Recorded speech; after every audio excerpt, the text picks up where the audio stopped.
I have a story here about Senator Rick Scott. Okay.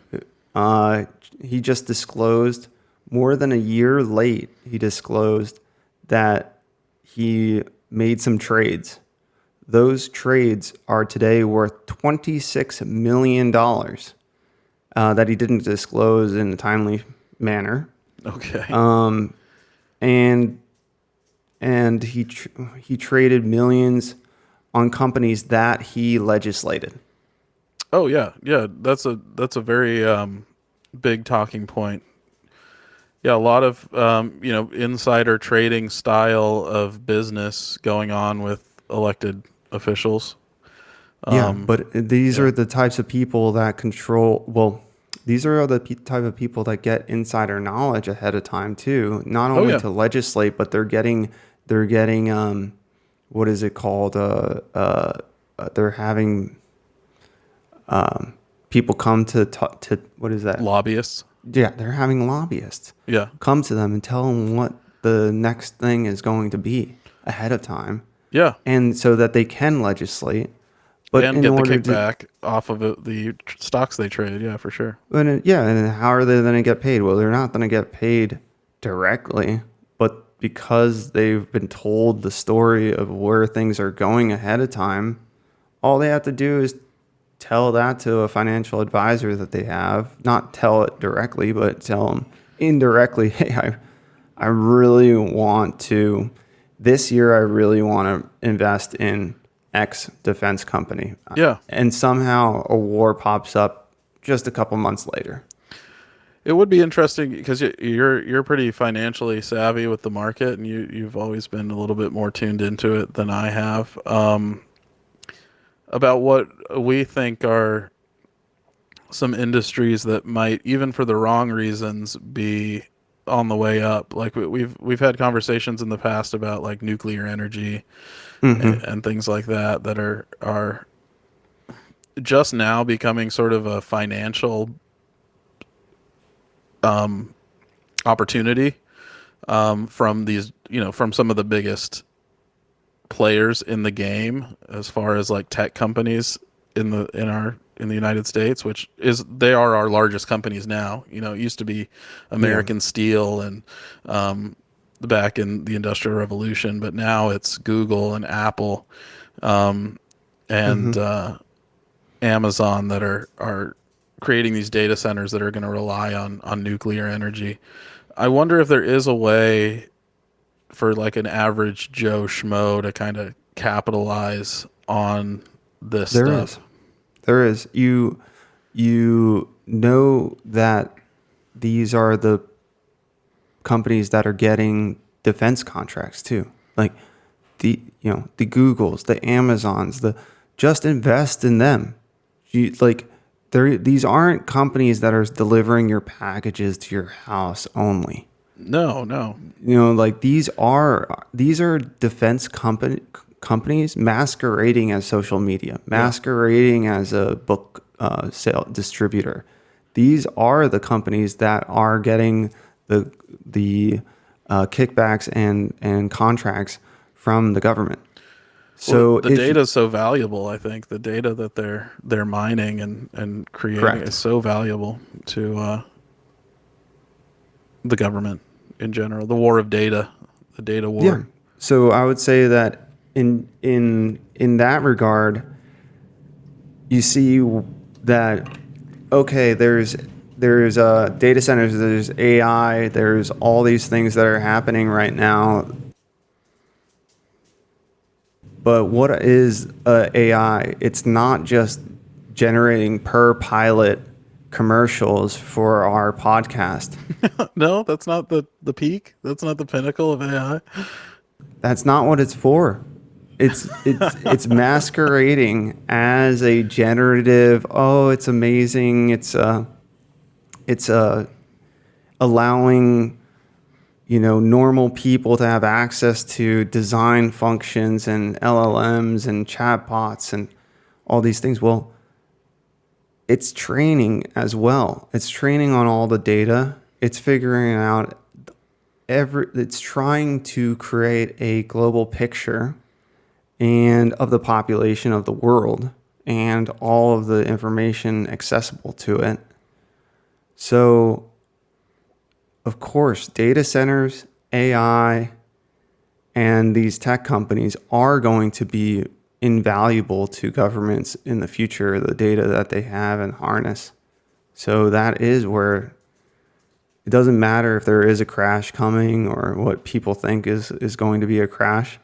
What will come out on the other side is more of that. Yeah. We're getting a sneak peek of it. Yeah, and I think you brought up a good point that my question was like, how does a regular Joe extract value from the changes that are happening?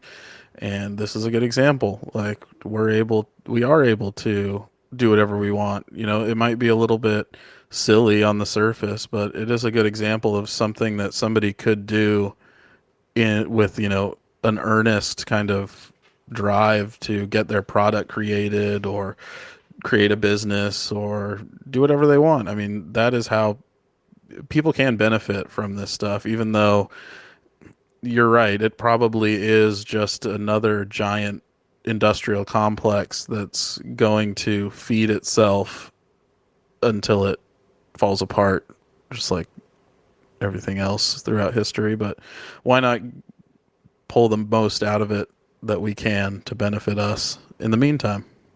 And on your side of things, what you were saying earlier, this is also what makes sense. You want to be a first mover.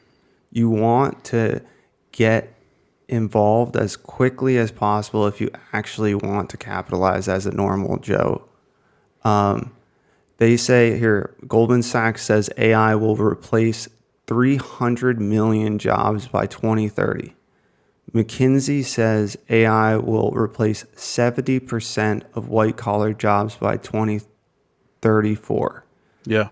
The WEF says 84 million people will lose their jobs to AI this decade. Do you want to be one of those fucking numbers?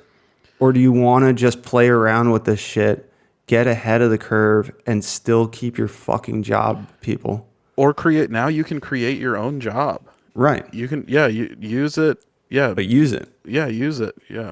Don't be afraid of it. It can't hurt you.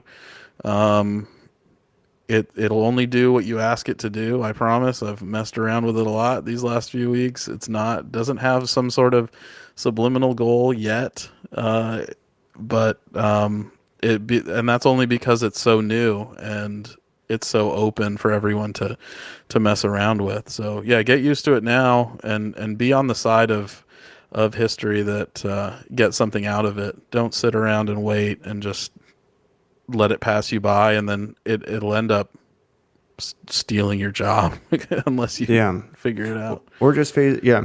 The getting ahead of it is really important. And then other things as far as normal Joe to try to figure out is how to get as close to that money printer as possible. And it's called the Cantillon effect. So the people that sit closest to that spring water are the healthiest. Yeah. So invest in the companies that you see are as close to the money printer as possible. Mm-hmm. That's another true way. Like, this is not financial advice, but that's the truest way of earning capital in the going forward into the future. Don't do these long shot bets on lotto tickets of companies that have the potential. Just Who's capitalizing right now? Who's capitalizing right now and who's the biggest? Yeah. Just get in there with the biggest, because it's almost a too big to fail situation at this point. So yeah, if the Federal Reserve is relying on AWS, Amazon Web Services, to run its algorithms and do its predictions, invest in AWS. I'm not saying that that's who they use or whatever, but the bigger the company, if they're doing the research to figure out who the best is. I mean, it's tough to say, but trust where the money's at, because Right. that's where all the investigation time and all the research grants and all the money comes from. Yeah. Another thing to do is to look at who is actually building in a time when um, commercial real estate is plummeting, in a time when jobs are being laid off, in a time when you're seeing things, inflation skyrocket. Look at go into your public records, find out who's actually building during the last 10 years. Yeah, Those companies are probably going to be around for a long time. yeah. I mean, we're talking about like Google, they're huge data farms, and then also Amazon, even with like distribution centers and also data farms too. I mean, that stuff already exists now. Last episode, we were talking about community-based solutions. This one, Yeah, we're really talking about this global macro side of things, but I don't want our fans to, or our listeners to, think that that's our stance, that we would only invest in these larger companies. But I would say that if you want a savings account, think about it like a savings account versus a checking account. So if you're going to put your money away into savings, look at the larger players, because they also are the ones who will be hiring in the future as well. And that does lead to more jobs in your community. So it's not only your checking account will be your speculative smaller businesses. Maybe you put a little, you're shopping at such XYZ local store and you're supporting, local businesses, but you're not spending all your money at those places. You're gonna need a savings account, something that's more backed with security and longevity. And those are the bigger American players that we're talking about. yeah. And what I'm hearing that you're saying is that just make some room in your budget to support Yes, local businesses, they don't need that much. because well, it's also the most immediate return that you can get too. So if you really want to see your neighborhood get better, maybe have your home built by a local home builder rather than a national, huge, giant corporation, and don't buy that cookie cutter house on this giant tract of land that was essentially stolen through government legislation and provided to these giant real estate developers for next to nothing because they know who to grease. Or yeah, I mean that's just one example, but yeah, keep your small money local, but also I ordered something for same day delivery from Amazon the other day Yeah. because I needed it, and also while it does support the drivers and the pickers in the warehouse in my Yep. community, that money is eventually going up the chain to Amazon. But don't lose sight of the fact that these giant companies are part Right. of your community also.